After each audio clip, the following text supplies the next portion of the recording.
Quel état d'esprit êtes-vous en ce genre de prise de fonction officielle?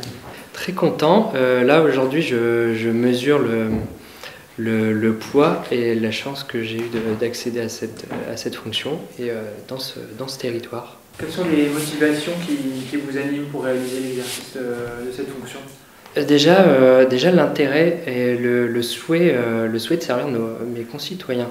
C'est ce qui m'a animé déjà à vouloir accéder à cette fonction. Et je me suis toujours dit que chacun à notre place, on a la possibilité d'influer et de pouvoir changer la vie des autres. Et c'est ce qui m'a toujours animé de toute façon, de manière générale, dans ma vie professionnelle. Justement, pour être en complément si je me permets, de cette question, quelle va être la griffe que vous allez apporter à ce mandat, à ce poste? La proximité.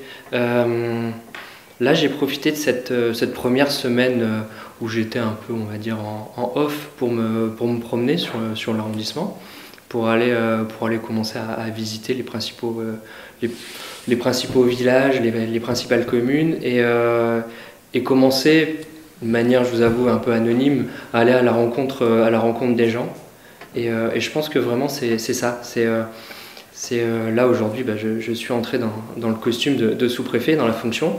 Et il faut que les gens de l'arrondissement, au terme de mon passage ici, se disent que oui, l'État est présent dans tous les territoires. Elle l'est déjà au travers des maisons de France Service, de la gendarmerie, des différents services de l'État qu'ils sont. Mais vraiment, je pense qu'il faut vraiment incarner ça. C'est ce que les gens sont en demande, surtout dans des endroits ruraux où ils n'ont pas forcément parfois accès à tout ou de manière simple. Vous êtes un jeune sous-préfet, quel était votre parcours jusque-là? Comme vous avez dû le voir, effectivement j'ai eu une précédente vie. J'ai commencé, je ne cherchais pas mon cursus scolaire puisque j'en ai pas. J'ai toujours fonctionné de manière autodidacte. Après mon bac, je suis entré en gendarmerie et puisque je voulais immédiatement travailler. Ensuite, j'ai eu différentes expériences professionnelles. Et ensuite, oui, effectivement, j'ai travaillé pour des collectivités, d'abord la mairie de Tourcoing et ensuite la région Hauts-de-France. J'ai commencé en simple collaborateur à l'époque à Tourcoing et à la région de France, j'ai terminé directeur adjoint de cabinet. Et toujours avec cette volonté de servir le public. Et surtout, je reconnais que des personnes m'ont fait confiance, puisque mon parcours n'est pas très classique. Mais c'est parce que les gens m'ont fait confiance et j'ai prouvé que par mon travail, je pouvais faire le même travail que d'autres personnes, voire parfois d'une manière un peu différente, effectivement. Parfois ça détonne un peu, parce que je ne suis pas très formaté. Je parlais de jeunesse, vous avez quel âge? Je vais avoir 38 ans cette année. Là, on est bien d'accord, vous arrivez sur deux territoires, entre guillemets, la Vallonnais et Tonnerroy. J'ai cru comprendre qu'ici, les gens ne fonctionnaient pas forcément en termes d'arrondissement, mais en termes de pays. Et, ils se sentent parfois plutôt appartenir à l'un ou à l'autre.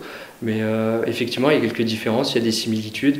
Et donc, oui, de manière générale, pour moi, j'arrive sur l'arrondissement d'Avallon. Mais oui. Donc, je travaillerai pour toutes les communes de la même manière.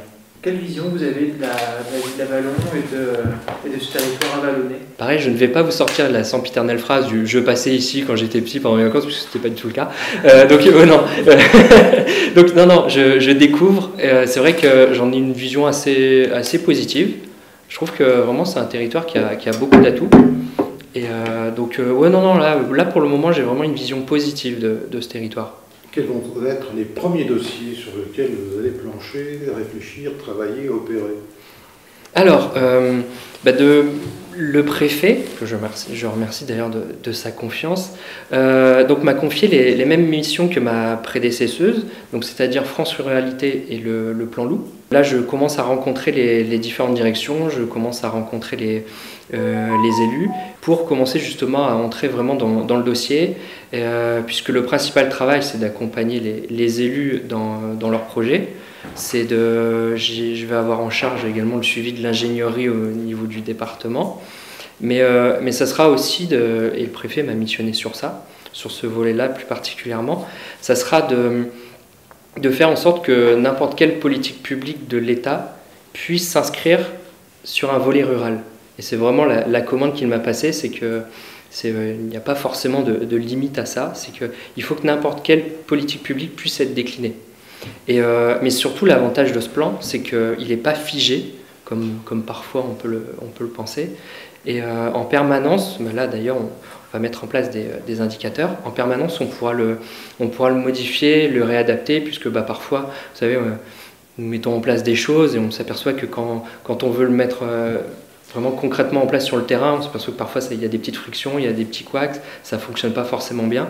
Donc là, ça sera un plan qui sera vivant. Et ensuite, l'autre grosse mission, ça sera le plan loup. Là, aujourd'hui, nous ne partons pas d'une page blanche, puisque depuis 2018, il y a quand même eu un gros travail qui a été fait. Aujourd'hui, effectivement, il y a encore des éleveurs qui vivent dans la crainte permanente d'avoir des attaques. Ça, je vous avoue que c'est pas satisfaisant, puisque malgré tout, ils doivent pouvoir vivre dignement de leur travail et surtout sans crainte de se lever tous les matins en allant voir leur pâturage. Donc là, aujourd'hui, ça sera vraiment d'aller à leur rencontre, de continuer à les accompagner. Là, le nouveau plan loup a été présenté le 20 février dernier. De nouvelles mesures, d'ailleurs, ont été mises en place, justement des mesures réclamées par les éleveurs. Je prends l'exemple des indemnisations qui ont été revalorisées, des tirs de défense, des procédures de tirs de défense qui ont été simplifiées, de la chaîne d'alerte qui a été facilitée. Là, aujourd'hui, la première attaque, je crois, a eu lieu le 26. Le soir même, tous les éleveurs des alentours étaient prévenus. Chose qui, effectivement, avant, il y avait toujours un petit délai. Aujourd'hui, c'est plus du tout le cas. Donc, mais malgré tout, j'ai conscience qu'il y a encore un travail qui est à mener et on va continuer à le mener.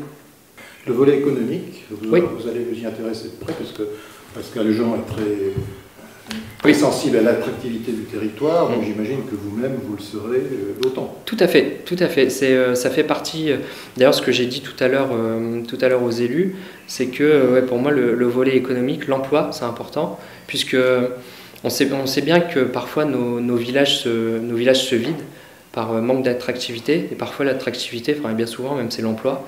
Les gens sont obligés d'aller dans les grandes communes aux alentours, dans les centres urbains pour réussir à trouver un travail, puisque en réalité tout est lié, l'emploi, la mobilité. Mais le sujet c'est ça, c'est que là déjà il y a des belles entreprises qui vont très bien. J'irai les voir. Il y en a d'autres forcément qui ont peut-être parfois des difficultés. Pareil, j'irai d'autant plus les voir pour les accompagner, pour leur rappeler encore une fois que l'État est présent. Parce que un territoire sans économie, c'est un territoire mort. Donc ce sera dans mon intérêt, celui des habitants de l'arrondissement, de vraiment travailler sur ce volet-là. Et effectivement, comme vous l'avez dit, le préfet m'en a parlé, il y tient.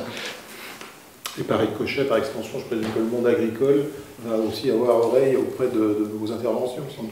Tout à fait. Oui, tout à l'heure, j'ai abordé le sujet du plan loup, puisque forcément, j'irai voir les éleveurs, mais aussi les représentants des chambres. Mais de manière générale, les agriculteurs, oui. Parce que, effectivement, dans mon parcours, moi, j'ai grandi dans un petit village. D'ailleurs, même si je travaillais à Lille, en réalité, je vivais toujours dans mon village natal. Et parce que pour moi, c'était quelque chose d'important. Quand je vous dis que j'aime la ruralité, en fait, c'est pas juste comme ça parce que vous êtes là, c'est vraiment... Je vis au contact et je viens en plus d'une famille d'agriculteurs.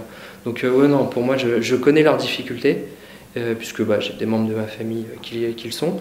Et donc non, pour moi, c'est également important parce que souvent, encore une fois, dans les petits villages, la seule entreprise du secteur, c'est l'agriculteur. Puisqu'on a tendance à l'oublier, mais l'agriculteur est également un chef d'entreprise. Et d'ailleurs, c'est le principal de son travail, c'est celui d'un chef d'entreprise. Il passe son temps à faire des démarches administratives. Si à un moment je peux les aider dans leur quotidien, sans aucun problème. Et alors, en dehors d'une activité de sous-préfet, quels sont vos hobbies, vos plaisirs? J'imagine, il y a un temps pour le travail. On sait que vous travaillez beaucoup, comme tous les représentants de l'État. il y a forcément une petite parcelle à côté de choses. Vous êtes qui, vous êtes quoi, qu'est-ce que vous aimez? Tout à fait. Justement, j'ai commencé, puisque j'ai commencé déjà je cours beaucoup, donc j'ai commencé à découvrir les alentours. Pareil, je fais beaucoup de vélo. Là, je vous avoue que le temps était un peu compliqué, parce que même si je suis nordiste, je ne suis pas tout à fait encore étanche. Là, le vélo, j'ai évité, mais c'est beaucoup de courses à pied. Et sinon, je suis très cinéma, lecture, et de manière générale, découverte du patrimoine. Là, je suis déjà allé à Ancy-le-Franc, à Vézelay, je me suis déjà à Tonnerre, je me suis déjà promené un peu partout. Et je vais continuer à le faire, parce que j'ai vu que vraiment le secteur est très beau, et vraiment de beaux monuments. Ouais. Et l'année prochaine, la saison prochaine, il y aura un grand dilemme pour vous entre Lille et la GIA. Alors, je vous rassure, je suis très rugby, donc, Voilà. donc je vais être à GIA.